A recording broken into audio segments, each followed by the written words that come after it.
Yo, yo, yo, how are you doing? Our live webinar will start now. Hey guys, nice to meet you all. Alex here, CEO from Accelerator. To keep this as clean as tidy as possible, I'll ask everybody to have their microphone muted unless it's the turn for ask some questions. In which case, I propose you that you write your questions in the chat. I will be taking a look at the chat, and when is the Q&A turn, I will choose the best questions so Patrick can start answering them. And Patrick is going to answer, but also Alex and also Andreas and also Lisa. So I want this to be as interactive as possible. Nicola, how are you doing? Good to see you. Thank you. Thanks for being here with us. And yeah, time-wise, I have a lot of content prepared for today, but I want to make this as applicable as possible for you guys. So I have over 200 slides and we only have 60 minutes. So what I'm going to do, what I reflected today a little bit about the intentions of this webinar and stuff is that I really want you to get something practical out of it. Okay, so therefore what I'm going to do is I'm going to present you like the little intro and then step number 1. Then we can discuss a little bit if you want, and then step number 2, and then discussion, step number 3, discussion. So the idea is to make this as interactive as possible. You see, we're also not the biggest group. That's what we did on purpose because we want this, to be as valuable as possible for you. That sounds good? Yes? No? Maybe? Motivated? I like your background. You are not Manel Nagara, but I like your background. It's like this one. You want to see something funny? Let me see if it works. Yay! Woohoo! Like this chat from, who of you knows how it's done? Because I said I want you to get things, practical things from today. Who of you knows how it's done? Like this camera. Anyone knows? No? It's with Snap camera. Like who knows? Who knows? You can simply activate your mic and you can just say it. No? Fabian raised the hand. I think he knows. No, I know also, and it was not working. That's what I wanted to say, to unmute at the beginning, the function. Now it works. Got it. So it's actually easy. It's with a tool of Snapchat. I'm gonna post it here in the chat. It's called Snap Camera, and you simply connect it with Zoom, and it's for free. So it's pretty nice. Well, having said that, I would say we start with our webinar for today. And if some of you have like Andreas, for example, have already joined some of our previous live webinars, something that I recommend all of you when you do live webinars to bring the emotion to the right level. And also Thanos also knows that from my presentations, is typically start with some, with some attention grabbing intro. But for this specific topic, I think the easiest is just with our branding video. It's just 1 minute and then we jump directly into the content. So guys, let's start our session for today. And it's just 1 minute. You can still grab a glass of water if you want. I strongly recommend to have a piece of paper and a pen next to you. So 1 minute video, and then we're going to start with the content.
Woohoo! Yay! So guys, ready to start? I think we are now warmed up enough to start with the 5 steps that will convert you to a highly paid digital marketer.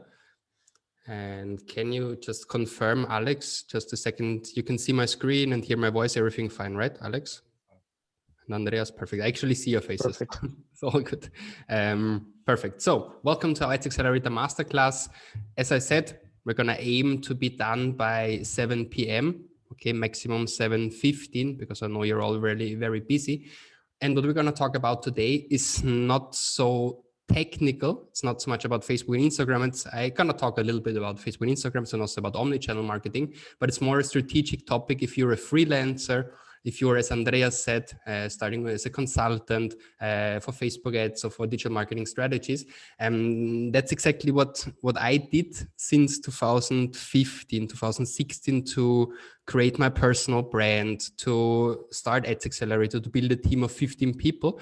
And it's like a hard project of myself to share that also with you guys, because it's not just create this lookalike audience and create this retargeting, full funnel, whatever, which is nice, but that's what really moves the needle in your own business. Okay, and I truly believe that. So let's jump right into the points. First, you're in the right webinar right now. If you're either a freelancer who runs ad campaigns for your clients, if you're a consultant like Andreas who realizes one-on-one workshops and trainings, or even if you're an agency offering done for you services for brands. Okay. And really important for today, it's not just applicable if you're specialized on Facebook and Instagram ads, but also if you run Google ads, if you're specialized in the SEO field, LinkedIn, Snapchat, TikTok, or whatever. Basically, every one of you who offers something related to online marketing is here in the right webinar. And guys, let's make this interactive. Please do me a favor. Here in the chat, you can write something. Okay, so give me the number 1 if you fall in one of these 3 categories, and give me the 0 if it's not, if you completely don't fall in any of these. Yay, Andreas, Farid, Lisa, woo, nice, Gordon, nice. So you're definitely in the right spot here. And yeah, thanks for participating, guys. And let's start now once again with the points. So Alex, you see my screen, right? Perfecto. Entonces, in the next 45 minutes, as I told you, I'm going to present you the 5 steps. Okay, and the 5 steps will basically help you to turn your expertise into a business with 5-figure profits each month. And I'm going to focus more on profits and not so much on revenue, because everyone nowadays talks about, hey, I make 20,000 euros, 30,000, 100,000 euros a month. But yeah, okay, but how much profit do you actually make? And that's something that I reflected like a year ago for my own business, that I don't care about my revenue so much. I care about my profit. Okay, because at the end, that's what ends in your bank account, obviously. And that's what you can then reinvest in real estate or whatever. Okay. And the 5 steps basically help you to focus on the right people, activities, tasks, and clients to become a highly paid specialist instead of a generalist, how to generate a consistent flow of new high-value clients with a predictable and scalable system without any cost for ads, and how to increase your prices. Okay, that's something that we're going to discuss with Lisa, because she said, like, how much should I charge? You know, like, how much should I really charge, and what's the best subscription that I can offer my clients? So how to increase these prices by generating much better results with your services and by strengthening your own personal brand. So I think many of you know me. I'm Patrick. I'm from Vienna. I moved to Barcelona for actually already almost 5 years ago. And I specialize on Facebook and Instagram ads. I run Ads Accelerator together with Alex. And yeah, but today it's not about me. It's more about you. And the 5 steps that you need to apply to your own business if you want to make over 10,000 euros of profit each month as a digital marketing freelancer, agency, or consultant are basically these 5. Okay. First, I truly believe that we have to start with mindset, without entering in too much detail. But I honestly believe that if you're not focusing on the right aspects in your personal life and in your business life as well, you're not gonna get very far. Okay, so having the right work attitude, defining your goals, and then if you really want to get a certain amount of profit each month, it's very difficult in the marketing sphere. If you're a generalist, like the 360-degree marketing agencies, how much do they charge their clients? Like 1,000, 2,000 a month or whatever. But if you're a really specialized Facebook, Instagram advertiser or Facebook ads consultant, you know, like 1,000 or 2,000 euros, that's easily possible per hour if you're a consultant. No, if you're really focused on one specific niche or one specific channel, you can charge per hour what generalists charge per month. And it's true. And I've seen that during the last years, not with myself, not only with myself, but with our academy students, with our mastermind students. So it's really true. Okay. And then obviously you have to find these high paying clients that pay you like 4 digits an hour, which is obviously not so easy and not so trivial, but it's really important to have a proper client attraction system, which I'm going to present you. For example, what I do in LinkedIn, it's for free, so with organic methods. And then obviously once you have generated or once you have gathered these high paying clients in an organic way, you have to generate great results with them. Well, for them with your ads. And then last but not least, that's something that I just had a German mastermind call from 3:30 till 5 now. And we were discussing a lot about like how to get a constant flow of high quality leads without having to prospect, without having to knock the door. And actually point number 5 is the only truth. There is no other truth. Like either you have a personal brand or you are very well positioned in Google, which once again is branding somehow, you know, or you have to prospect. Like there is no other way. Like if you want the clients knocking on your door, you have to have some authority. That's the truth. There is no other truth. Okay.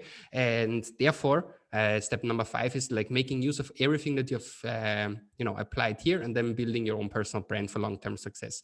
Any questions, guys? Do you more or less agree with these 5 points? Yes? Or do you think it's yes? Nay, nice, Hermann, Angelo, nice.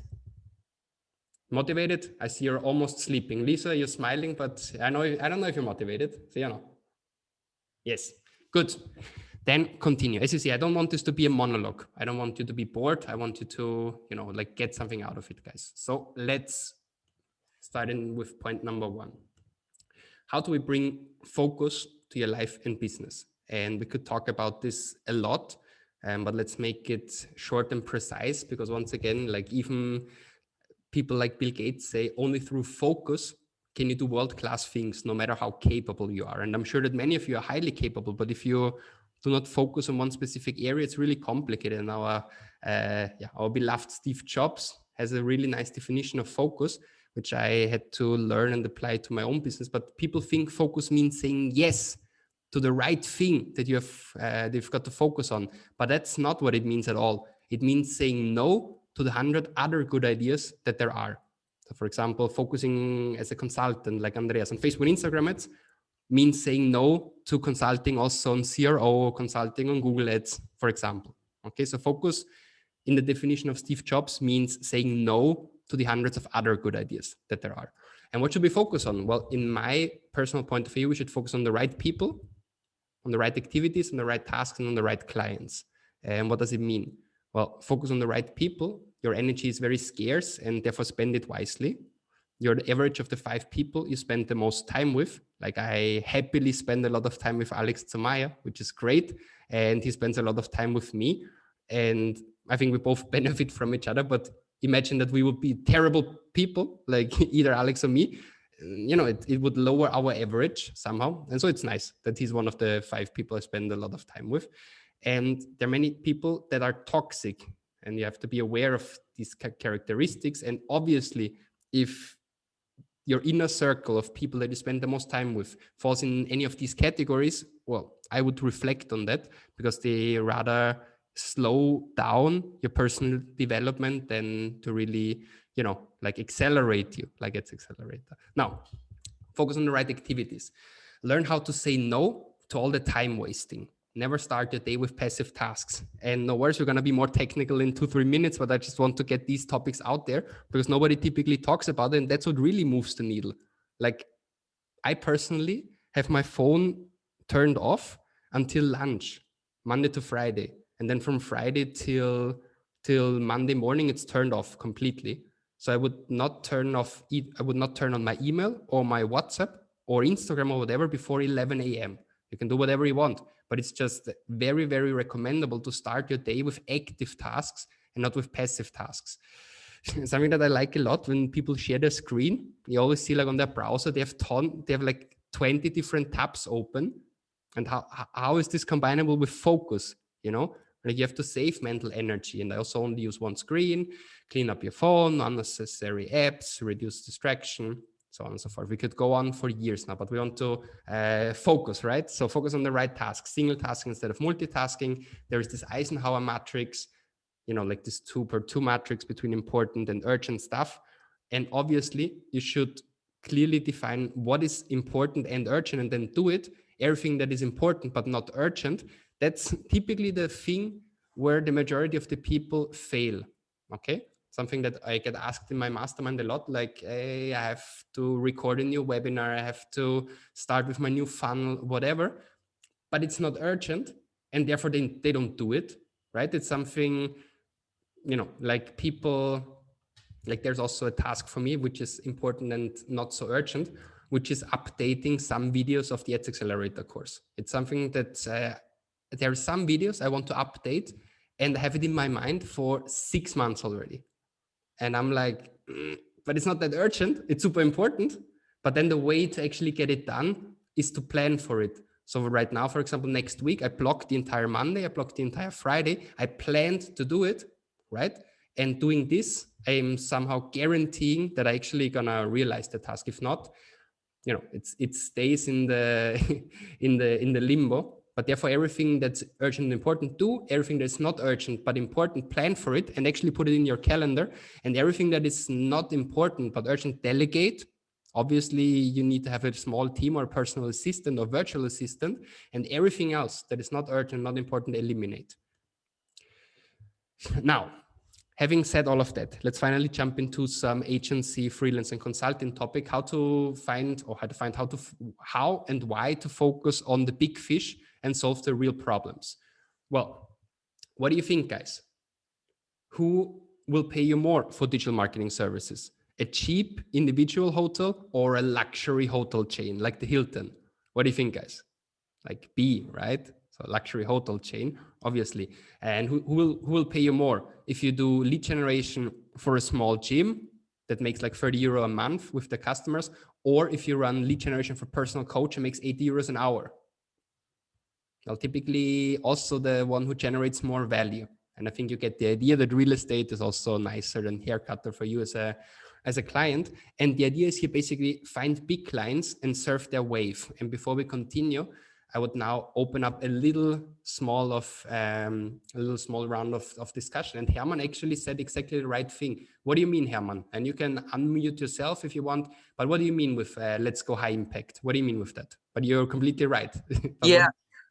Well, what I mean with it is number one, to change the mindset. For a long time, I thought about, you know, just picking up peanuts. And I thought like, you know, if I pick up one peanut, I'll get another one. So I thought like, oh, I just need to take any assignment. So I wouldn't even niche out because I was just happy on being able to help this person with the website. But I noticed that in the end, I wasn't really making a big impact for those people. And I wasn't really making a big impact in my business until I said, you know what, I just want to focus on this one type of people. And then something really interesting started happening. I started building what I believe to be expertise because I started getting problems served to me that I needed to solve, and they started repeating. So I started seeing patterns. And that's what I mean for myself in terms of go high impact. It also includes at the same time looking for people who are big, who also want to make a big impact. And at the same time, if I want to make a big impact, I hope we resonate. That's what I mean with that. That was impressive. I'm super glad that we recorded that. I'm gonna cut it, chunk it, and use it as a content because that's amazing. That's a golden nugget. Very well said. I like it a lot. And I don't know if you know the guy Sam Ovens from the United States. Also, well, in his mastermind and stuff.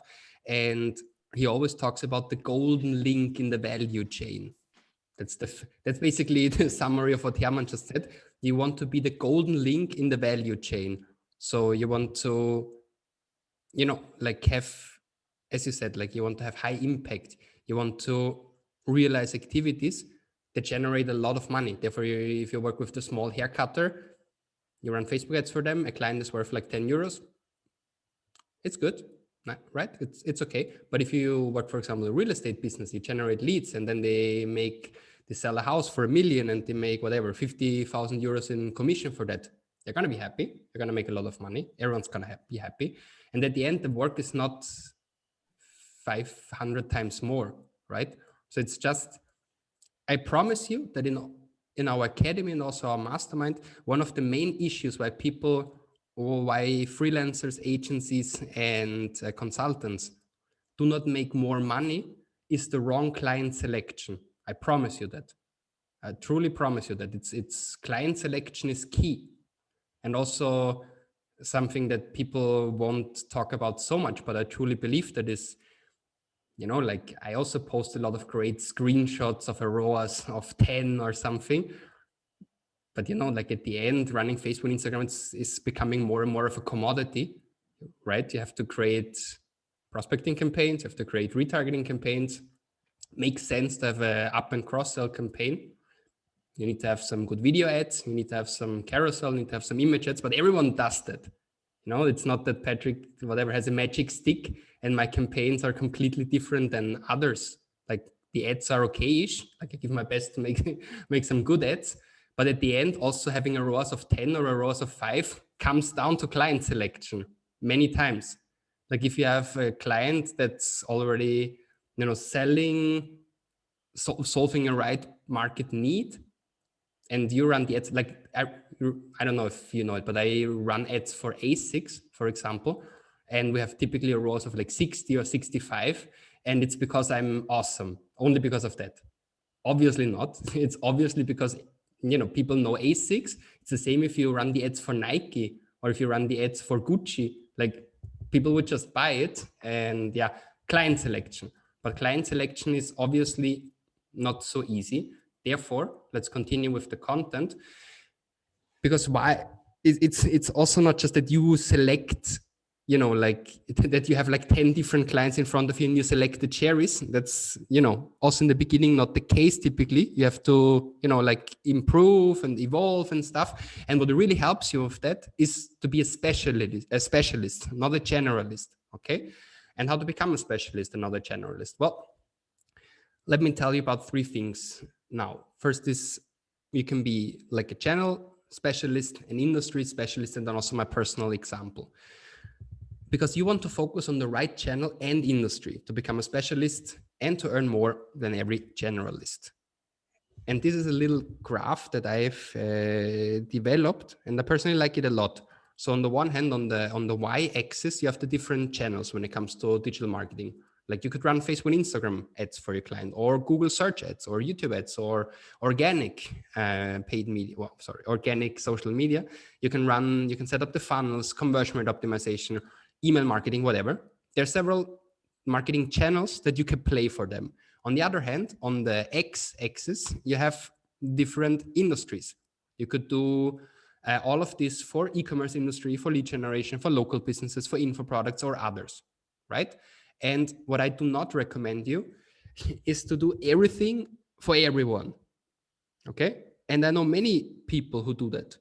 And especially what I said, like reality is not that you have like 10 offers in your email inbox and you can cherry pick. Reality is you have to take somehow what you have, right? But still have in mind that you want to develop into a direction where you do not offer everything for everyone.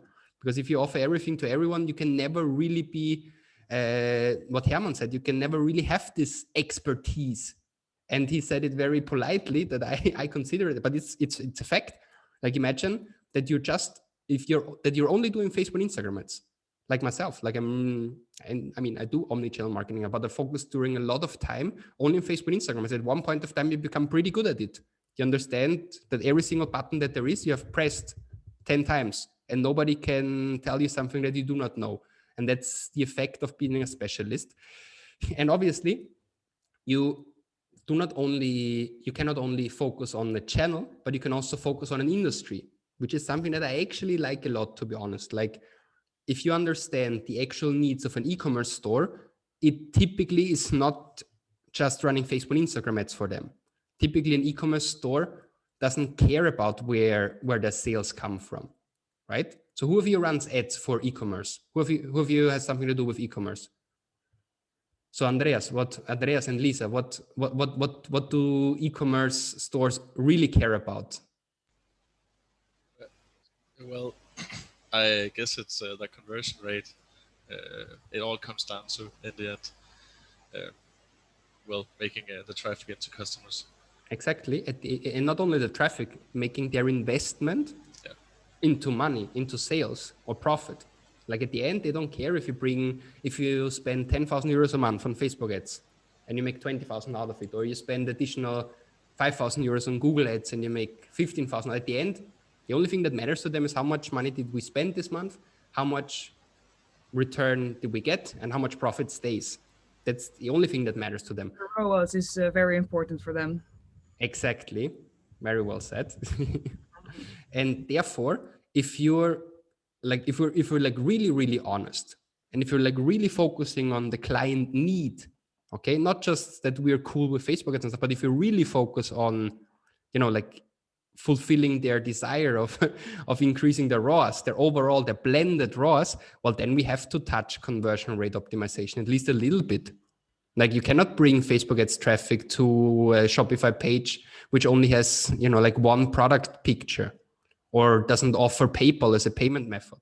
Like you cannot do that. Like obviously the ROAS is going to be lower. And then we can start to talk about omni-channel retargeting. Like if you bring traffic with Facebook and Instagram ads, why not running a Google display retargeting campaign? Or why not also doing Google search? Like at the end, like it's this being positioned as an industry specialist is something that I see working very well. And that also, Lisa, for you, it also allows you to charge more. Like I work with many big agencies, especially from Germany, and the typical pricing is 1,000 euro per channel. Okay. And it's super funny because I think it's funny. Let's see if you think it's funny as well. But they say Facebook is one channel and Instagram is another channel, which I think is funny. Like we all know it's inside Ads Manager and it's just one button. But they would take on an e-commerce client and they would say, okay, setup, whatever. We're going to talk about that in a moment. We charge you for the setup and for the strategy and everything. And then monthly, we charge you to do Facebook ads, 1,000. To do Instagram ads, 1,000. To do Google ads, 1,000. To do YouTube ads, 1,000. And on average, and they have like a ticket medio, like an average basket size of like 4,000 to 5,000 euros each month per client. But they're a big agency. Okay, it's not that every freelancer should now. Everyone's like, what? How am I going to charge 5,000 euros retainer? You can, but it's always easier to charge 5,000 if you offer more service for them, right? I always say like less service for less money, or more money for more service, for example, right? So if we do, and honestly, everyone in this room, if you know how to run Facebook ads, running YouTube ads and running Google ads is no rocket science. It really is not. Okay, and being positioned as an industry specialist will get you a lot of expertise. Okay, because you completely understand what these e-commerce brands really want. However, there is still one more narrow positioning, which is a niche specialist. In this case, that's what I did in the beginning of this entire Ads Accelerator journey, which was in 2016, more or less. I mean, I already did a little agency business in Austria before I moved here to Barcelona, but in 2016, more or less, we started with Ads Accelerator. And yeah, what I did was that I focused on Facebook and Instagram ads, only Facebook and Instagram ads for e-commerce brands. And that's what I did. And then I created a lot of expertise in this area, started working with bigger brands, with Conforama and PD Pauland, and all of these, like bigger brands helped me also to generate a lot of money for them, which you can then use for your personal branding, and which at the end is going to bring you more and more of these high paying clients. So I would say, let's jump right into one of my favorite parts, which is how to find these high paying clients. Okay. And there's several ways. We've just been talking this afternoon about like sending physical, like mail, like a postal mail, which is also something that you can do.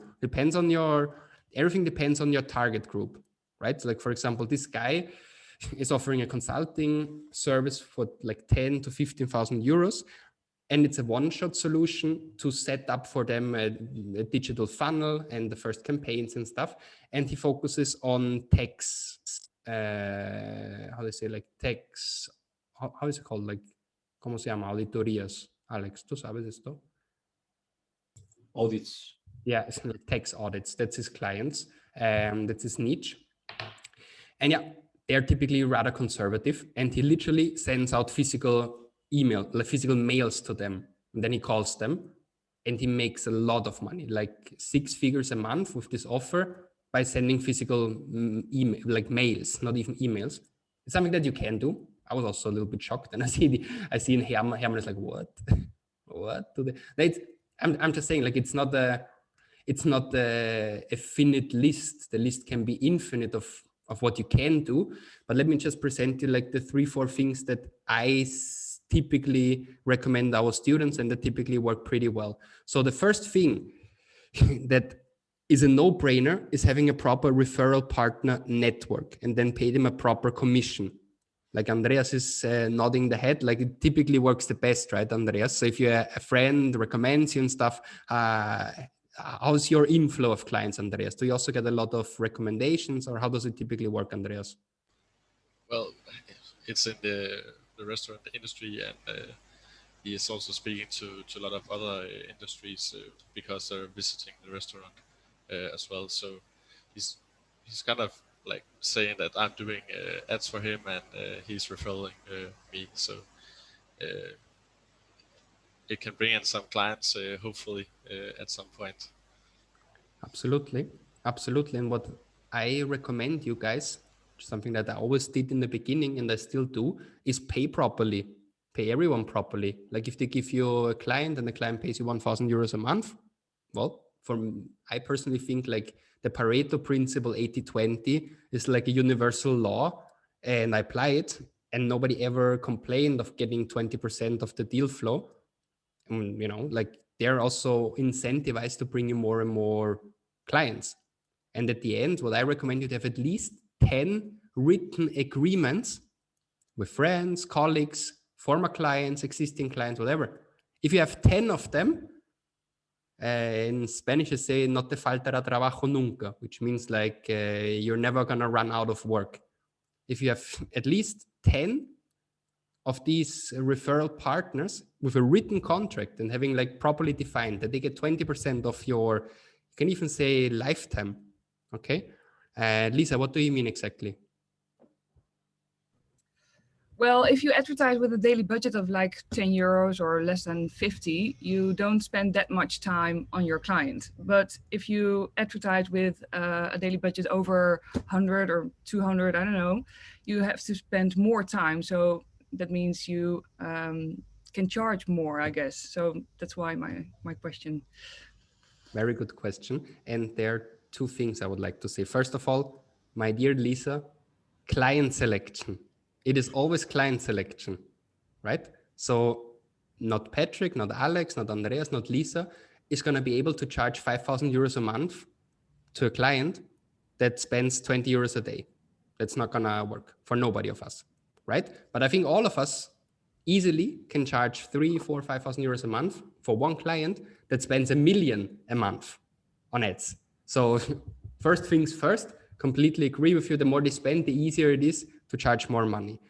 And like the really small clients, I would actually even try to not accept so much, or at least charge them a high setup fee. Okay, with a high setup fee of between 1,000 and 2,000 euros, you can compensate at least a little bit, that then later on they do not pay so much. And then the next thing is I typically recommend to have an agreement of at least 3 months, right? What I do not want to see anymore from this moment on, Andreas or Lisa, is that you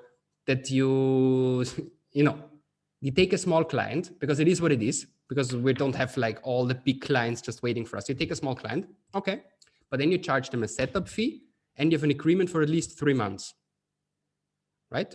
And it's so easy to increase like the lifetime value of this customer. The worst thing, which I do not want to see anymore from now on, is like, hey, small client, I charge 500 euros a month. Let's just start. And then you also pay me at the end of the month. That has to stop. Okay. That's the worst. That really is the worst. Because when they feel the pain of contracting you, their willingness to pay is higher than you think. And at the moment when you start with just saying, hey, I want 500 euros a month or 1,000 euros a month or 2,000 euros, whatever, you enter into like mental wallets that you don't want to enter immediately. You want to say like, you have a pain. You don't sell online. I solve this pain. It's 2,000 euro setup, strategy, and the audit that I have to do up front. And then we do 3 months, and the 3 months are 4,500 euros, so 1,040. Obviously, I'm saying like fancy prices, but you can also obviously have smaller ones. But it's just about the idea of always selling like a medium-term cooperation. How do you do it, Lisa, right now? Like what do you actually offer? Well, I have the small clients because I'm only running my business for almost a year now. So I have to accept everything I get. I advertise with daily budgets of maximum of 50 euros a day. Therefore, I ask about 300 to 400 euros each month, and setups costs for like 250 or 300, depends on the business manager. So it's very different than your pricing. No, it's so 2 things here. First, client selection as usual, and I'm going to show you now in point number 3 how to find bigger clients, because I think that's interesting for all of us. But then on the other hand, it's a mindset thing. Like after 1 year, you can already go to bigger clients, and also you're part of our program. You have the support community and stuff. Like if you would have told me I started a month ago, yeah, agree. You need to get some practical knowledge first and stuff. But you're doing it for 1 year already. You know, like you're already at a certain level, and also the questions that you typically ask in our group, they're pretty advanced. Like and then in which market do you operate geographically? It's quite different actually. I have one e-commerce website. I also have some stores, local stores where I advertise for, or sport clients. So they want to sell a subscription, or clients who want to sell or advertise within a free ebook. That's the kind of clients. Yeah. And you do Facebook ads for them mainly. Yeah. So in my little graph, you would be like a channel specialist, like doing Facebook ads for different industries, which is okay, which at the end is also what I do. Alex, what do you mean? What do you mean, Alex? No, it was Andreas asking questions, so I'm just making sure about what the question is. Yeah, well, we can take it here. It was just when you, let's say you pick a smaller client, an e-commerce store, and you can see some potential of growth, and you start up, maybe charge them a small fee, but you're actually making more revenue for them and helping them scale.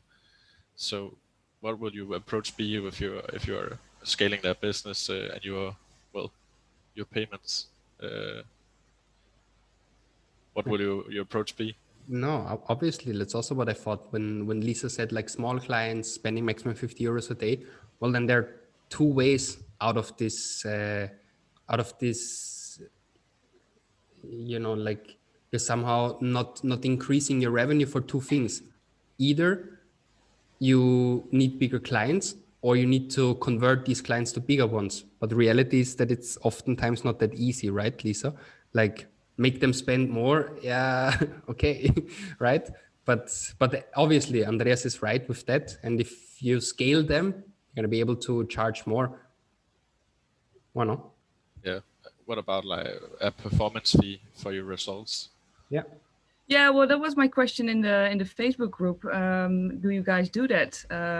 If you make a revenue for your clients, do you ask a fee over the revenue or the profit? It depends. It depends.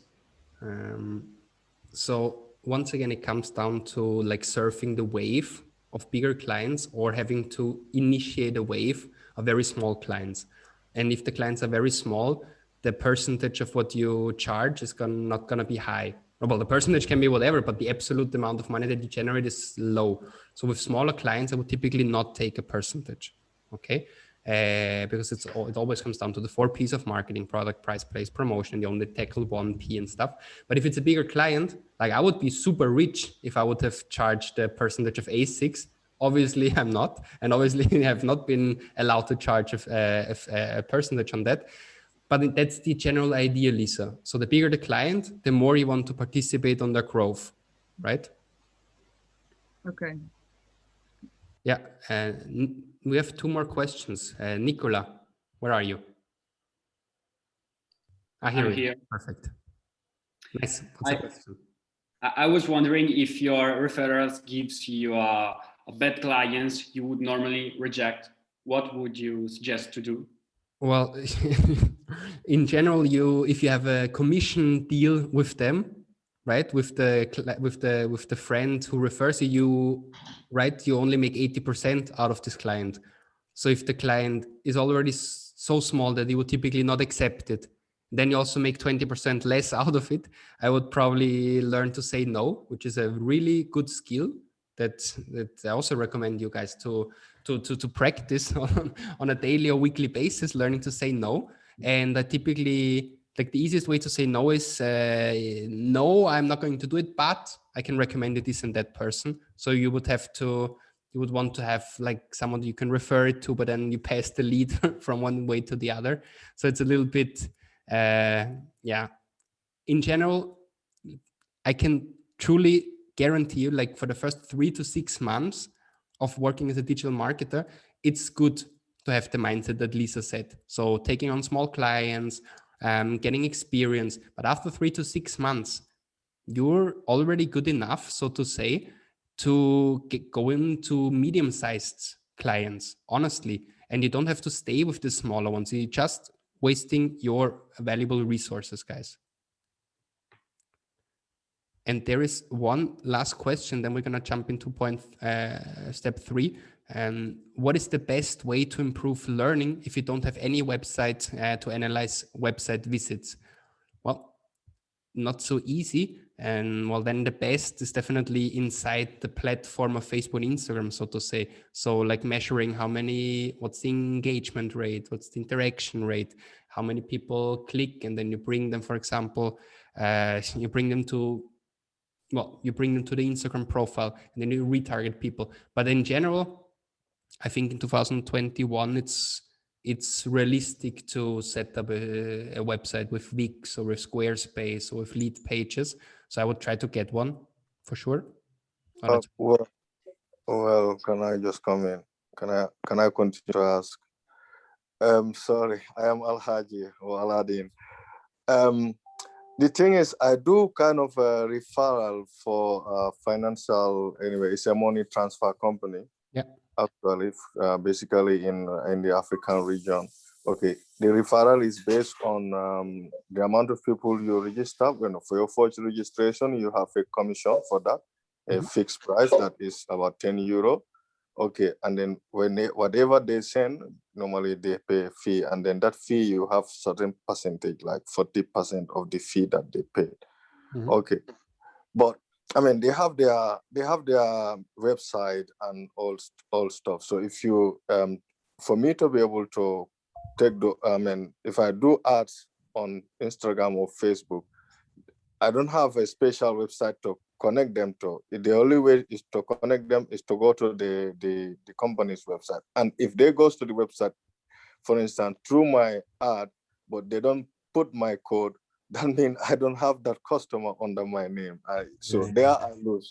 So I don't know the best way to improve on that. I understand now. It's a really good question. Alex Zumaya, can you help us with that? Any idea that pops up in your brain? Customer trust. Like for this kind of stuff, you need a lot of trust with the person you're doing business with.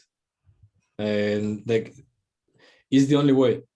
Because there is no system registration, as you said. So me personally, I will only get into this kind of business if I know that this person with whom I'm working with is not tricking me. So that if I bring somebody, he will make sure, like, okay, where did you come from? Did you come from this guy? Okay, then let's pay this guy.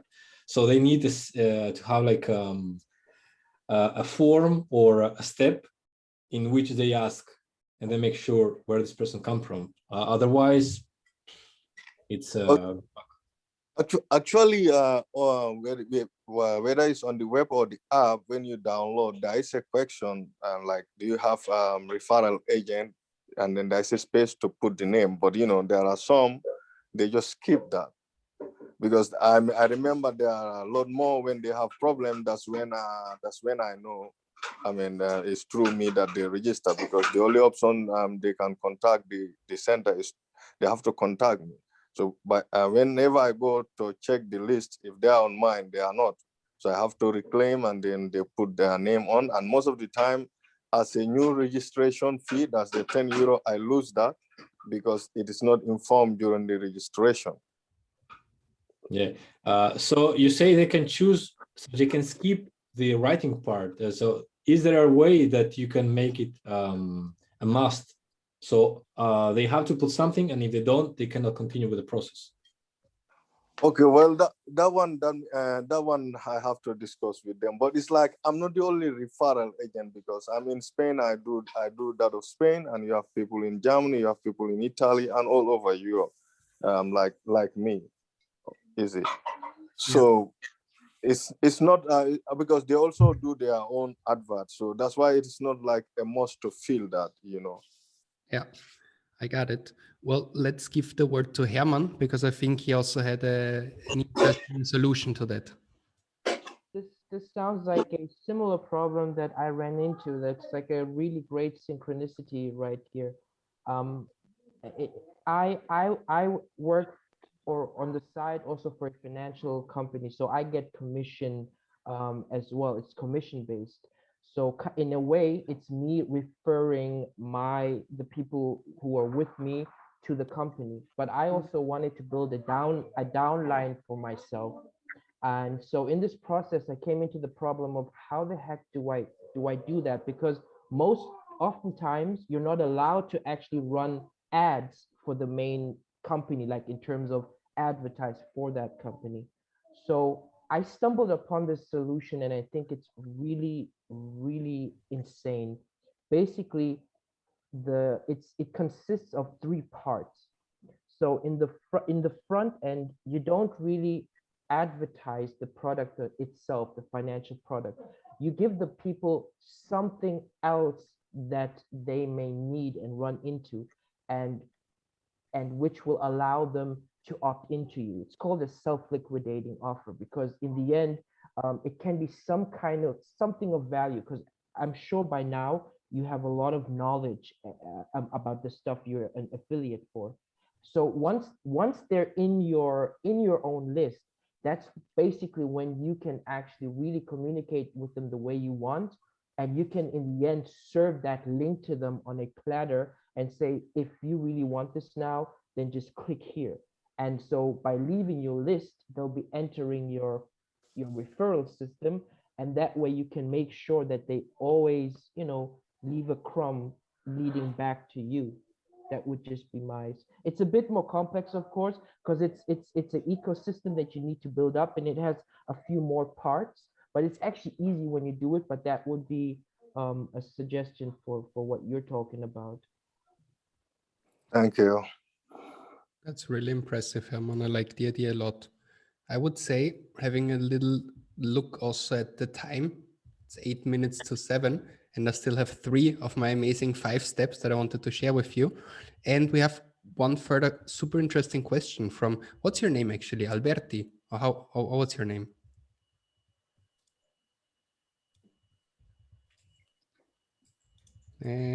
Sorry, I'm Alessandra.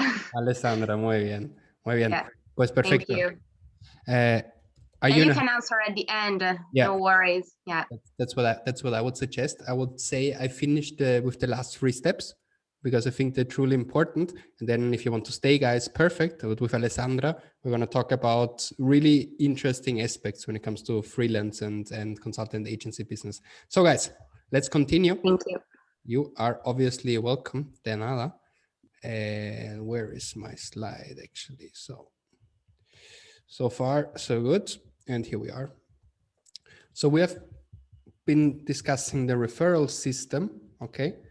And well, you know, like people are connected and stuff, which is obviously nice. Yay. So that's an example that I have mentioned a little bit with Lisa. Like typically, please do not offer if something like I charge 400 euros a month. Like you can charge 400, that's all fine, but frame it in a way that you say setup plus 3 times this fee. And then, you know, if someone referred you, for example, it's interesting for them because 20% of, imagine that you charge 500 setup and 1K a month, it's 3,500. So for this person, it's already 700 euros. And 700 euros makes, you know, is already a certain amount, which is already motivating enough to recommend you more and more of these people. It's like win-win situation for everyone. Now, let's come into more practical stuff. How to hunt for new connections in schools and groups of LinkedIn and how to add value to them. That's a little hack that I like a lot and it works really well and it's for free. So let me share you now how it works. Obviously on LinkedIn, you can use the sales navigator, which is a good idea, like for 70 or 75 euros a month, more or less, you have tons of opportunities, but you can also just, you know, without paying sales navigator, you can also do it for free with the normal search function. And then you search, for example, what I do, like I search for marketing Barcelona. Okay. For example, here is the marketing director of FC Barcelona and I want to connect with him. Perfect. Then I'm on his profile and I could connect and I also see people also viewed and stuff. And I already see other people that are, you know, like that's why I call it like lead hunting. Okay. It requires some time, but it actually works. Okay. So you search, you start there, and then you go into the next step, into the next. And I'm going to present you a lot of steps. Okay. And I like them. Like you, for example, get the senior marketing, whatever at Cosmos. Okay. Well, what do I do with them? Well, I typically, so there are 2 things. Either you connect with them, wait until they accept, and then you send a message, but it requires a lot of time. And I'm a little bit lazy on that. And for me, this LinkedIn outreach game is more of a numbers game. Okay. So I send a lot. There are many strategies and we could discuss this in a lot of detail, like either you go for quality or quantity. And obviously it makes a lot of sense to properly research exactly what this person does and then send a highly personalized message. But I never did it. What I did is I send a rather standard, personalized, like dynamically adapted message. That's what I do. Okay, I also use a bot for that. But it basically says that, Ola, name, I just found your profile, I want to connect with you here in Barcelona, which already gives a little bit of, you know, like we're both in Barcelona. My name is Patrick. No worries, we're not a typical agency. Looking forward to. That's what I typically send. And obviously, it would be cooler if I would say like, "Hola, Kelvin. We have this and that contact in common." But at the end, it's a numbers game, right? So my bot contacts like 200-300 people a day, and many do not accept, but many accept, and then it's an okay enough message. But then in the second round, we start personalizing it. I send audios, for example. I try to stick out, okay? And once you've sent your invitation, for example, to this marketing director of FC Barcelona, it shows up here, people you may know, and I connect with all of them, right? And I do once again the game of sending them a standard but a little bit adapted message. And that's basic LinkedIn game, okay? But there are 2 additional things that people don't know typically, but they work really well. One of the hacks, wait for it, guys, and take a piece of paper and a pen, because it's likely that this is going to bring you some money in the next couple of months. That this is going to bring you some clients, and even nice. Now I'm sure you're gonna like it. So schools, from my point of view, is one of the windows of opportunities. Okay, so people, jobs, content. If you click on more, you have companies and you have schools. And if you click on schools, you can, so you can search for universities, for example, like business universities like ESADE in Barcelona. You click on that. Okay, you can also take IES, you can take La Salle, you can take whatever. Let's play the game with ESADE. Okay, and the cool thing about schools, which people typically don't know, is that you have free access without Sales Navigator, so free access within the normal LinkedIn membership to the alumni page, to all the alumnus of this university, okay? And here in Barcelona, it's very likely that people that are in a higher position, for example, that's also the way we got Desigual as a client, okay? And who do you think runs the marketing of Desigual in Barcelona? Someone who studied at ESADE. Okay, that's true. I mean, that's the way it works in the big corporates, that they need a certain level of studies, and it's likely they either come from ESADE or from IES here in Barcelona. Okay, and with LinkedIn, you can for free go to ESADE, go to alumni, and then you have 5 additional filters. You can see, so they have 60,000 alumni. You can see where do they live right now. 40,000 of them in Spain. Out of these 40,000, 27,000 in Barcelona. Because I want to work with people in person, let's assume. So I take people, so I click here on Barcelona. Where do they work right now? Like Amazon, Ernst & Young, ESADE. What do they do? Well, I select marketing. So I click on that and it applies this filter. What have they studied? Well, we can take marketing, we can take business administration, economics. That's what I typically do not select, because nowadays also people lead marketing departments who haven't studied marketing, like who have studied like business administration or something, but I just rather take like what they actually work right now. Or the skill, I also don't take that. But what is super important, if you do these alumni strategies, I take always how you are connected with them, okay? First, connection means that you are already friends, so to say. Well, we could also filter for them, and at least you're already connected, and therefore you can even send them an audio already. It's actually the first thing that you want to do. If you want to hunt for new clients, I mean, that's the best category, people that you already know, that are have already accepted your request. However, the second tier connections are also really good. So you have at least one friend in common, and it's also much more likely they accept your request. But I do not focus on third parties here. So what I do in the first step, I take the first party ones, or the first level connections, and then I work them like really a lot, okay? Having calls with them and stuff, doing Loom audits, something we can discuss in a couple of minutes if you want, but like really auditing the Facebook ads library and sending them a video of recommendations and all of these things. That's what I do with first party. With second level, it's a more like colder approach, and then warming them up. And as I said, like out of these 60,000, you can easily select, for example, people that have studied marketing or that work in marketing and that live in Barcelona. And the cool thing is you then find really top level people. Like only with these couple of buttons that I've pressed now for free, I can target the people who run the marketing of CaixaBank, Hewlett-Packard, Nestle, Danone, Volkswagen, Pepsi, Universidad Pompeu Fabra, Seat. These are like A brands, guys. And you have it on the silver plate in front of you. And nobody does it. Like honestly, it's honestly a window of opportunity. You can connect, for example, here with Directora de Marketing of Thermopharma. Who else do we have? Istin, which is a huge pharma company. Like what else do we have? Amazing. Nestle, marketing at Nestle. What else? Like a CMO of whatever, marketing manager at Unilever. Come on, guys. Like if you want to work with Unilever, it's on a silver plate in front of you. Head of marketing at Momentum, like it's for free to find these profiles. Digital marketing, e-commerce manager, what else? Like if you want to consult, like Andreas, for example, you want to consult bigger companies. And as we have talked with Lisa, like the bigger they are, the more they're going to pay most likely. And like with an Inditex company like Zara or Bershka, like they spend a lot of money on ads. And if you're entering their marketing department, you would typically do it via the head of digital marketing. And here, that's her, Marta. You can connect and you can work this lead. Obviously, it's a numbers game again, but the level of quality, the level of leads that you can find there is amazing, and it's for free. Last thing, when it comes to LinkedIn, is groups. Okay, in groups, I typically run a different strategy. In groups, I typically select the ones that matter to me, like we've said, e-commerce, for example. Okay, what I would do, like Magento, and I would tell them that they should switch to Shopify, or e-commerce 2020, Observatory e-commerce, that's pretty big. And what I would do, I would join these groups and I would add value, like at least once a week.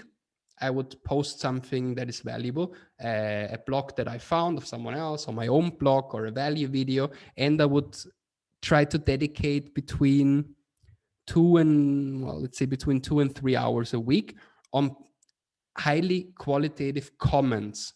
Okay, so really, like let's say this Harkirat says something in this group, and I comment and I solve his problem, or I say, it's an amazing question, I also thought about blah, blah, blah. Okay, that really helps you to interact with this audience. Besides LinkedIn, there are many other platforms that we can use to hunt for clients.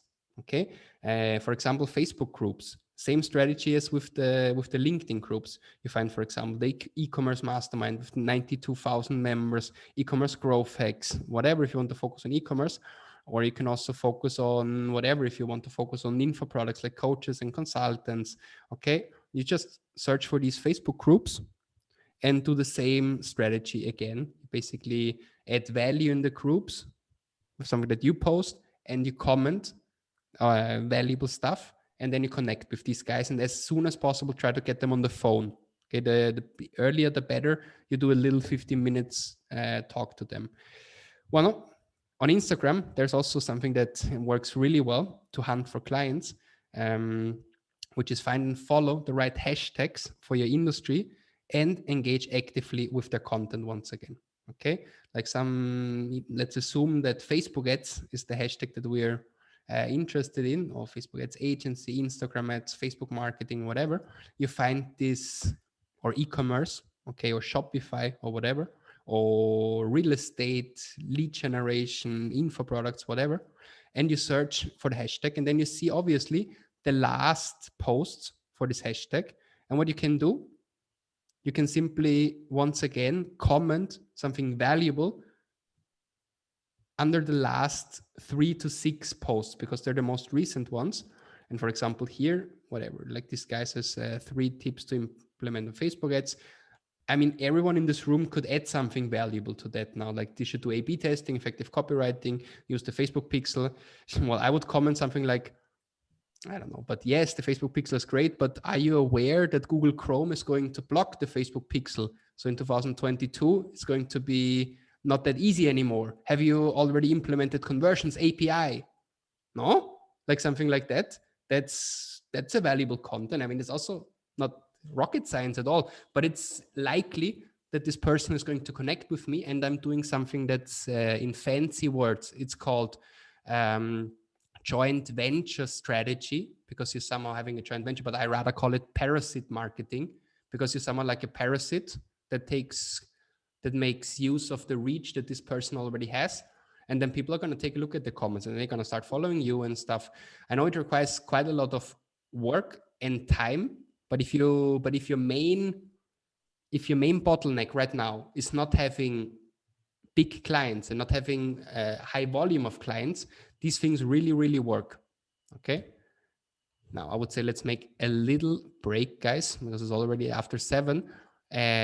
What do you think so far? How can I stop that? Okay. What do you think, guys? Any comments? Any questions? There are a few questions. I see. A few questions. So Danos was asking what kind of bot are you using to connect for LinkedIn? Yeah, there are several cheap solutions and there are more premium solutions. And I use a premium solution from Motion Group. I'm gonna send you all of the links here.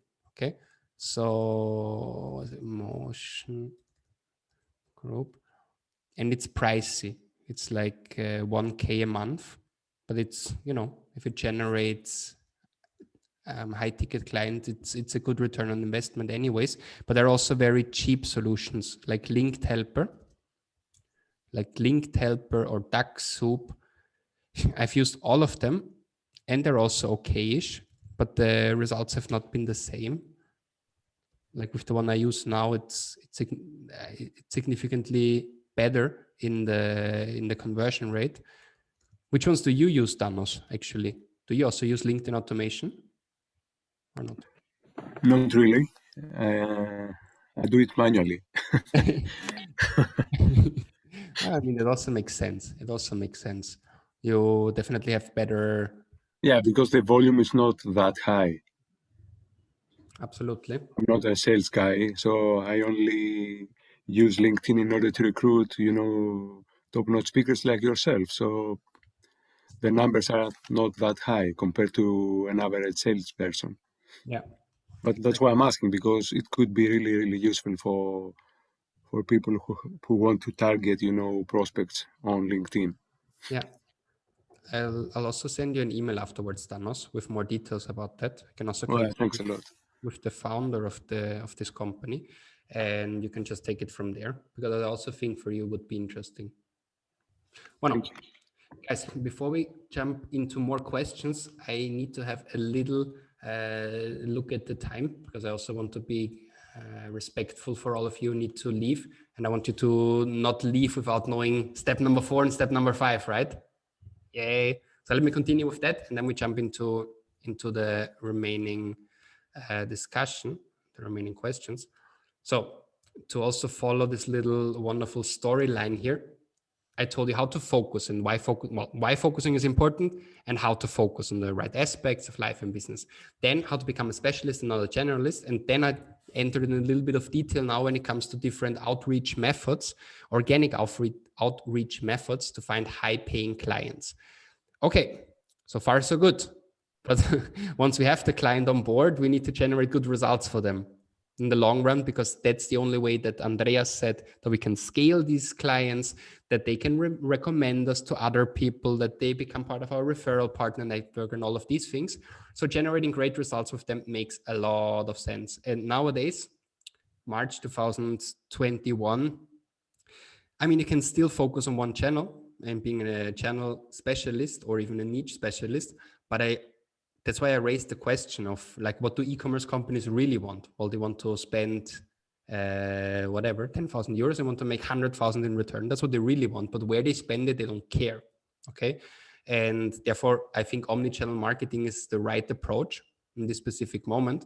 And at the end, you have to focus on what your customer wants, not what you want or what you're good in or what you're good at. Because a happy customer is your best business strategy. That's my favorite business advice, to be honest.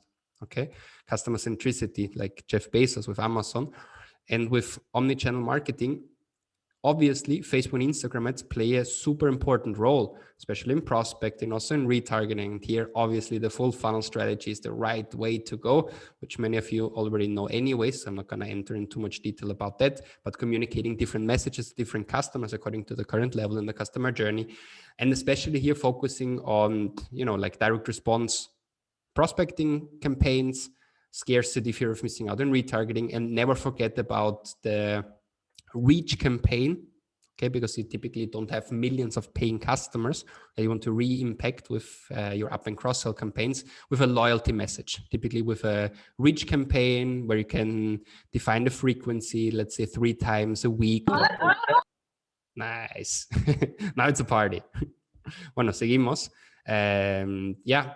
Here I also put you some screenshots of my current ads that I have live, and I mean, many of you know them anyways, but instead of going horizontal, going squared or vertical, using text on top of the image, like subtitles, knowing that 70% of the users have the sound deactivated. I like to use emojis to grab the attention.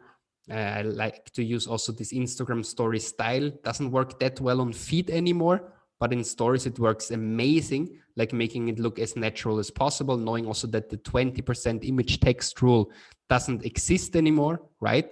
So since January 2021, more or less, you can put as much text on top of the image or on top of the video as you want, right? Therefore, make use of it. However, having said that, on feeds, it doesn't perform that well for me, but in stories, it performs really good. Like this style, making it look that these are story ads, right? That's why they don't have text or anything on like a copy, but like spamming the Instagram story video or text with a lot of text is something that works really well for me right now. And why is this in horizontal? Well, because it is a screenshot, which is already a couple of like weeks ago, and it is for desktop right column. But desktop right column specifically now works also better with squared images. Okay. And something that I like a lot and which works really well for me is this progress bar. Okay. You see, like, for example, it's a short video, like 15 seconds.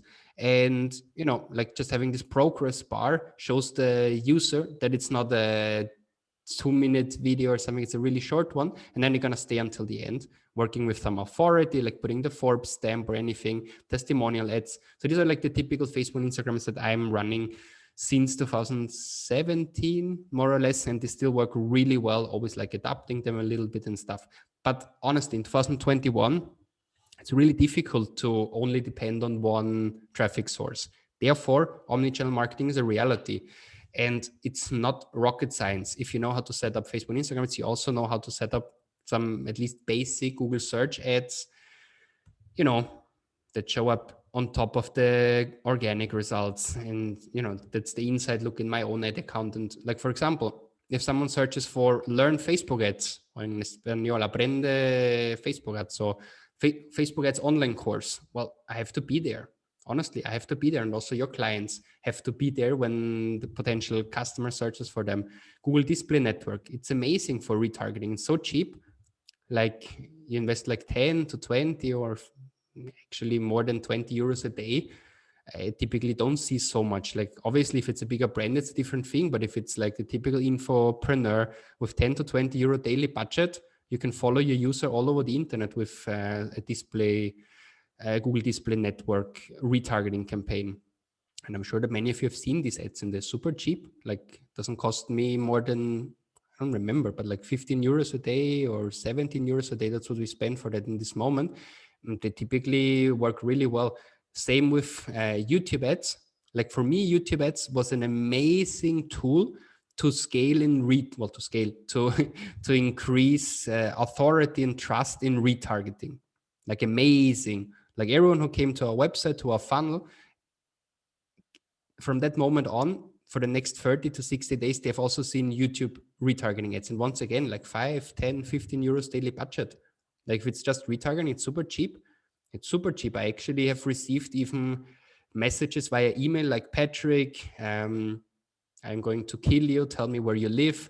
You all day long, you are on YouTube. I can't stand you anymore. And with 5 euros a day, you know, that's the point that I want to make here is that with a very small investment, you have a big impact. You have a big impact, especially if you're, well, a little hack for YouTube ads that you want to always apply, which is the manual frequency cap, right? On Facebook, there is a natural frequency cap. You cannot re-impact someone more than 4 times a day with the same ad. And it's only possible if they like your page. Typically, it's only 2 times a day. But on YouTube, there is no natural frequency cap. On YouTube, you can honestly like spam something like 20 times a day. And then you receive these emails like that I have received with 5 euros daily budget at that point of time, which for me was a really interesting sign. And obviously like YouTube ads, you have like in-stream. So there are many things that you can do. Super, super important hack, like this banner here. You see, like the banner here on YouTube. It's super important because even though the user after 5 seconds skips the ad, this banner is still going to be there while they view the original video. Like assume that they wanted to watch a video of Justin Bieber, obviously Justin Bieber, and then they watch the video, but the banner stays there. The banner is still going to be there and you pay anyways for that impression. So super important. And also put some text there. I put something like dominate Facebook and Instagram ads with Forbes 30 under 30 Patrick Win. And it's going to stay there throughout the entire video. You see, once again, like the banner, super important. And obviously SEO, but I'm not saying like every one of you should do SEO now, but it's just interesting to understand that there are many platforms that really move the needle for your customer. Also LinkedIn ads. LinkedIn ads is so easy. From all the platforms that I typically play, that's the easiest one. It's so trivial. It's powerful, but it's very easy to set up. It's like the Facebook Ads Manager, but instead of having ad sets, you have like campaign groups, campaigns, and ads. And you can do the same thing with Facebook, like with Facebook ads. You target based on demographics, education, interests. But what many people don't know, and once again, another window of opportunity, is retarget website visitors and reach known contacts on LinkedIn. Simply have to install like the Facebook Pixel, which on LinkedIn is called LinkedIn Insights Tech. Simply have to install that and you can re-impact everyone. Once again, with low budgets, with really low budgets. And the interest, like the information that you have on LinkedIn is amazing, obviously. And the ad formats, I mean, it sounds familiar to you, right? Like single image, video ad, carousel, like the in messages, that's the thing that works the best for me, message ads, which is basically this one. right? So you receive a personal message in your inbox. That's what worked the best for me so far. But you can also have it on the feed, okay? And then there's also something they called native advertising, which you can also consider. Depends on what your client actually has to offer, like Taboola or Outbrain, and you basically show up on their feed. And of course, Snapchat ads in e-commerce environment works really well, okay? Snapchat ads, TikTok ads. TikTok ads depends on your target audience and stuff, but it also works really well. And they have just announced, was it like 2 weeks ago, that they start with these personalized ads. So really, really good. Now, I think I'm going to continue right now with point number 5, because generating great results, my main message was, don't be like a horse and say like, hey, there's only one way that you can do. But the reality is that your client doesn't care about if you bring them sales with Facebook ads or with YouTube ads or with Google ads. What the client cares about is making more sales out of the same investment. Okay. That's what I want. And conversion rate and email marketing and a better photo shooting, like all of this really matters. And yeah, and how can we use all of this now to build up our personal brand for long-term success? Because I truly believe that this is the only guarantee of passive lead inflow.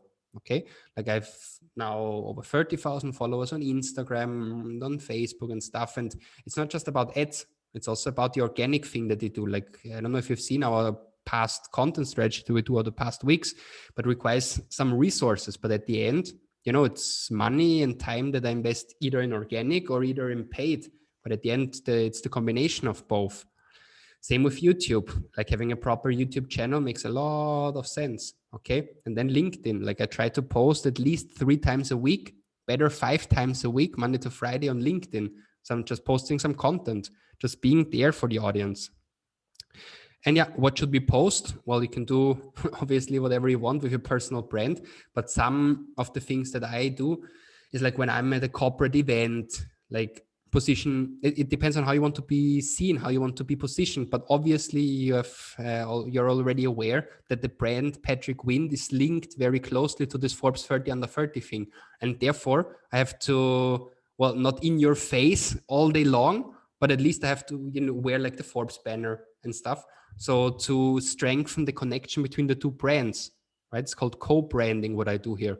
And same co-branding if you work with bigger clients like Havaianas, like this huge flip-flop company. They make like 2 billion revenue. So it's like pretty big. Like they're really impressive.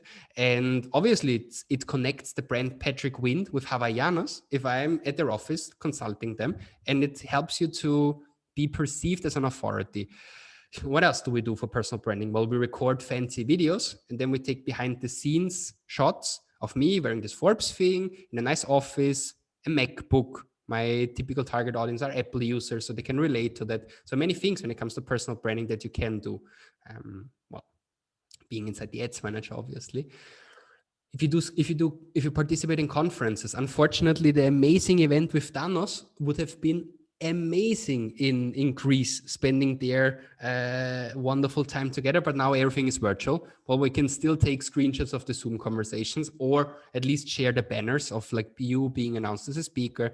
You can also publish an ebook, which was honestly much more work than I thought, but I would love to tell you, like, you can just ghost write the ebook and stuff, but it depends on how you want to be positioned. However, like being the author of a book is also a strategy, being speaker and playing a little bit of humor if you want, but you can do whatever you want. Now, let me stop here and open up the round of questions and comments. If you have to leave, all good, but let's also do a couple of questions. Alex, how should we prioritize the questions? How should we start? Yeah, so Alessandra left, so we have right now 2 questions, one from Nicola, another one from Florin. Let me paste you the ones from Nicola so you don't have to look for it. Okay, here it is. Nice. So what matters to you, Nicola? Well, I was wondering when you was talking about LinkedIn, on how can I well, let me think the sentence because I'm not mother tongue, so I don't want to make you confused. Where are you from? Where are you from? I'm from Italy. Ah, molto bene. My Italian sucks, unfortunately. If not, you could ask it in Italian. But what's the topic about, Nicola? How can we help you? It's because to give value on LinkedIn, to be noticed from big brand, because they have lots to do. So why do they have to choose me instead of a professional worker? Well, first of all, you want to transform into a professional, like a professional digital marketer. So we all had to start somewhere, obviously, but the idea is that in like a couple of months and years, you are seen as like what you say, professional worker, that you are like the authority. How to get there? Well, do what is authentic to you. Like I'm sure that when you have some free time, I'm sure that you read some interesting articles.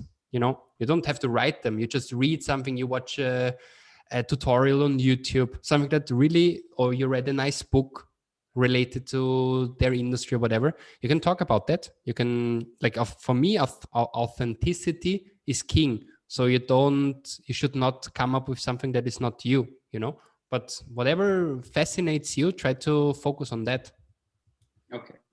Okay, thank you. Grazie. What else? So next question from Florin. He was wondering if your app install campaign experience and if retargeting was also important there.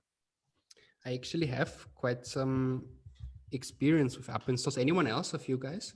Herman, Andreas, Lisa, app installs? No? So with app installs, I did quite a lot with 21 Buttons. They are one of the most funded startups here in Spain. They had like 26 million euro of funding, and a lot of that money went to Facebook and Instagram ads. And obviously I was able to charge them higher fees, not because I'm amazing, but because they spend a lot of money. And then once again, like focus on impact. And then again, like client selection. How do I get to these clients? Well, because of personal branding, right? I did a lot of speeches here in Barcelona. They came to the speeches. I worked the lead afterwards, inviting them for dinner, inviting them, like actually with the CMO, I even go to the gym, to the same gym. And that's reality. Like reality is like without knowing like the B2B game, without being able to properly network, it's really difficult to get these big fish. That's reality, which is now challenging in times of COVID because you cannot meet so much in person. Well, however, talking about app install campaigns, the beauty of app install campaigns is that a typical CPI, the cost per install, is around €1, and therefore you have a lot of final data points, right? I mean, we all have some experience with e-commerce, and if we sell these blue lenses here, for example, for €60, well, we typically, let's assume a ROAS of 3. Well, then one cost per purchase is like €20.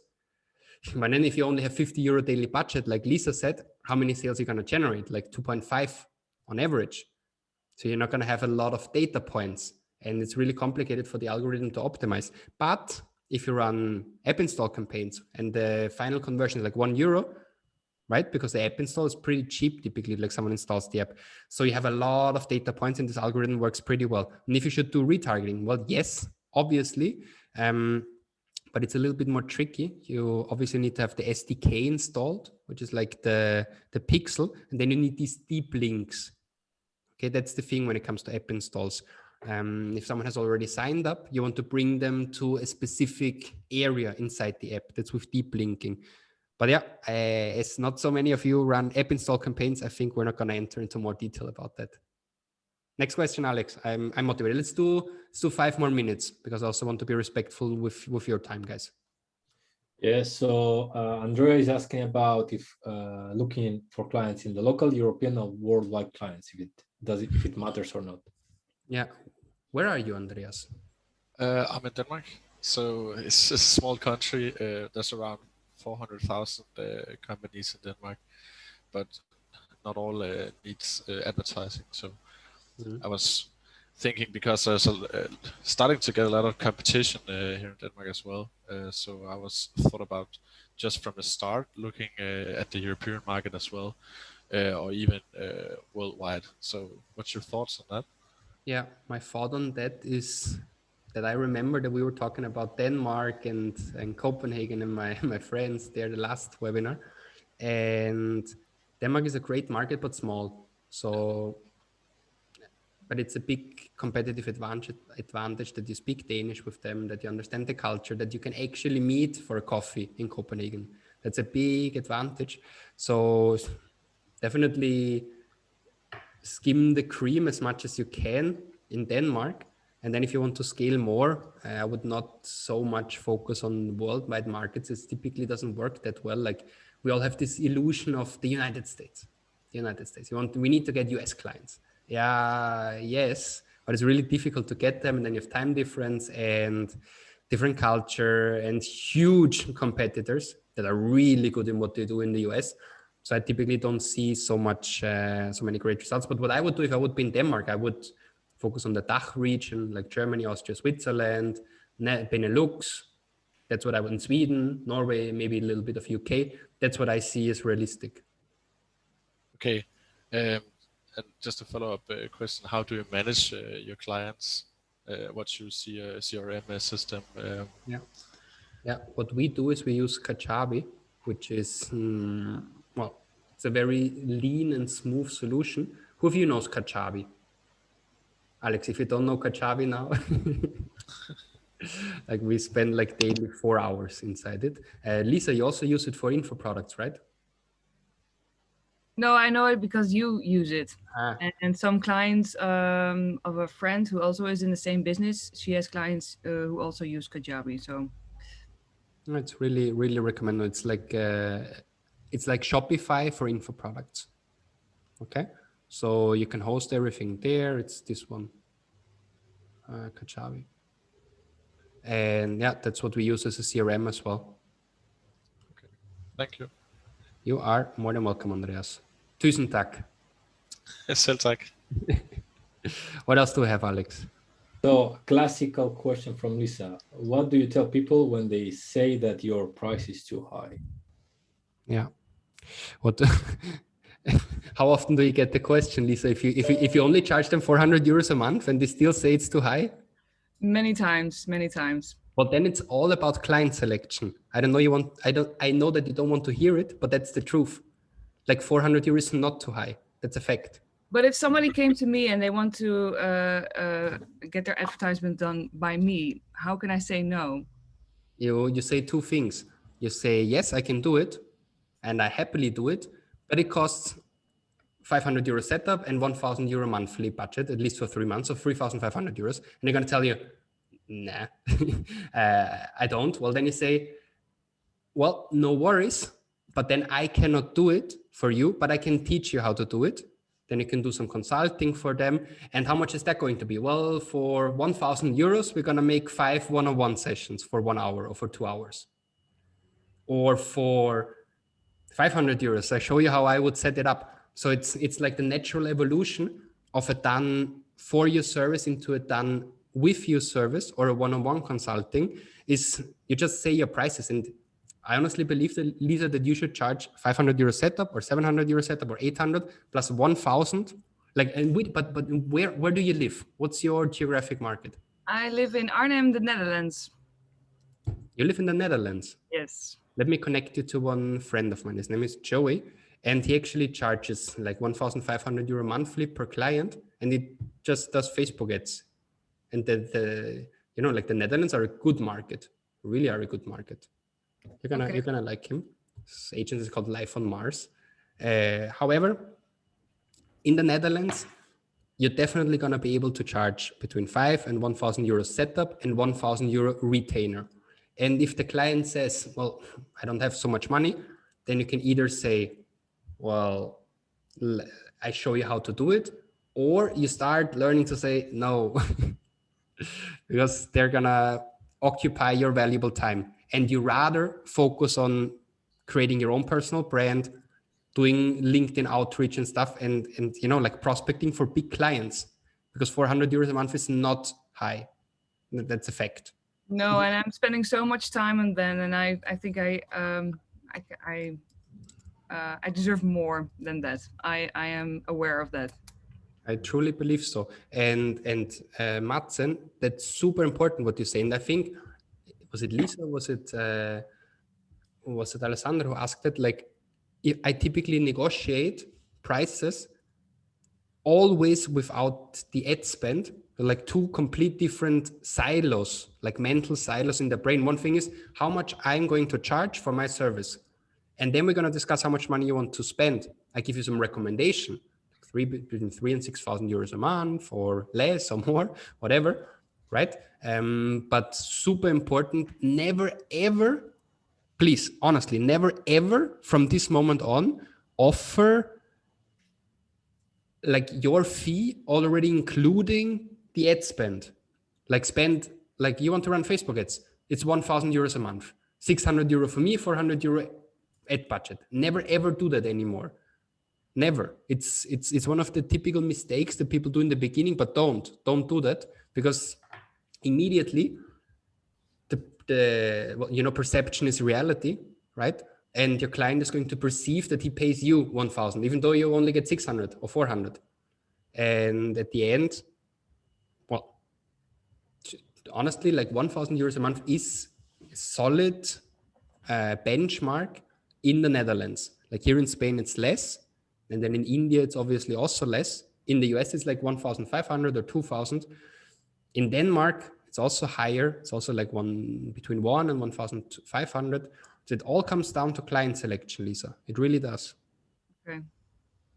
Yeah, I always separated the budget. So the daily budget was separate from my monthly fee. So that's what I already telling people. Nice. Very good. Very good. What else do we have, Alex? Let's do 2 more questions. Yeah, just a quick comment for Lisa. Usually when you get the comment, the price is too high, it's like the problem happens before that, because you got that comment because the client couldn't get that the service was worth it. Okay, so of course, first is the client selection, that's more important. But then maybe you also have to watch on your sales pitch, on your presentation, okay, on how you sell yourself. Because a different question is, yes, it's worth it, but I can afford it right now. Okay, so there are 2 different problems. Yes, so just keep this in mind, because maybe like you have to change something about the way you present what you do for the client. Mm-hmm. Okay, so for example, in our academy, I do a lot of the sales for the academy. We have a team, but I also do a lot of the sales.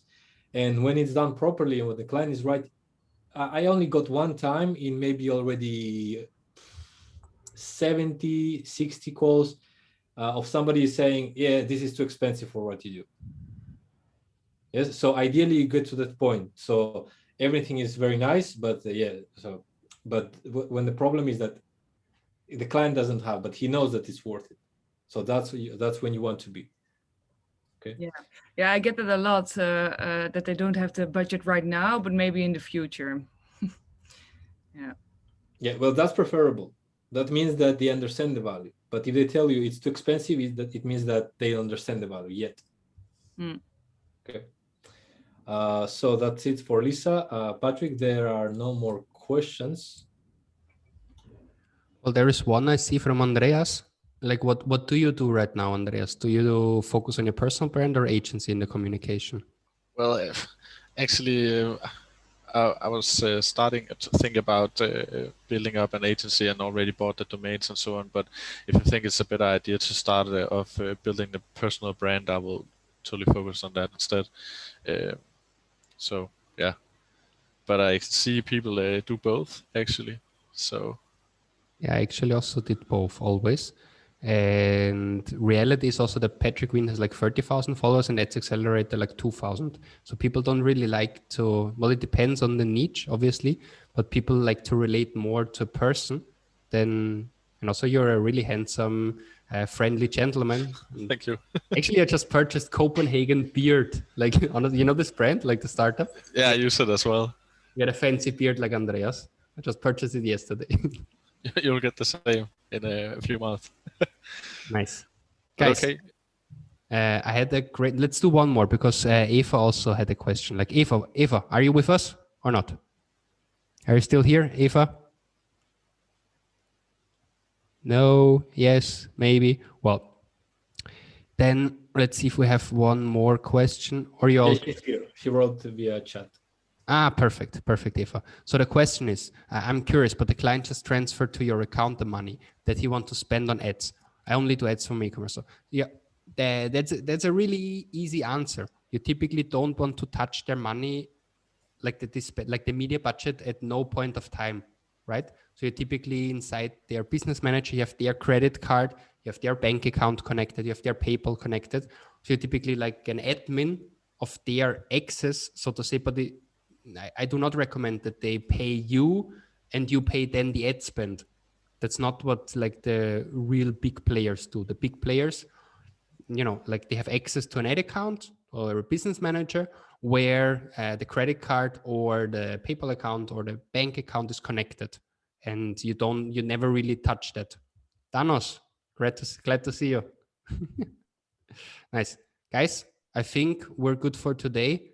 Thank you very much for your patience, and Thanos, glad that you stayed for almost 2 hours here. What an honor and pleasure. My pleasure. My pleasure too. See you next month at e-commerce conference. Yes. And it was a pleasure meeting you, all of you guys. Nice. Thank you very much. All the best to Greece. Thanks. It was super useful, Patrick. Nice. Cheers. Take care. Bye-bye. Take care. Have a good one, guys. Bye. All the best. Bye-bye. Ciao, ciao. Bye. Ciao, ciao. Have a good one. Bye-bye. Bye-bye. Thank you for the information. It was really valuable. Yes. See you. Thank you. Bye-bye. Yeah, bye, everybody. Hey, have a good one. Bye-bye, and thank you for everything. You're welcome. It's a pleasure. And good luck with your business. Okay, thank you. You're welcome. Bye-bye. No lo quiero.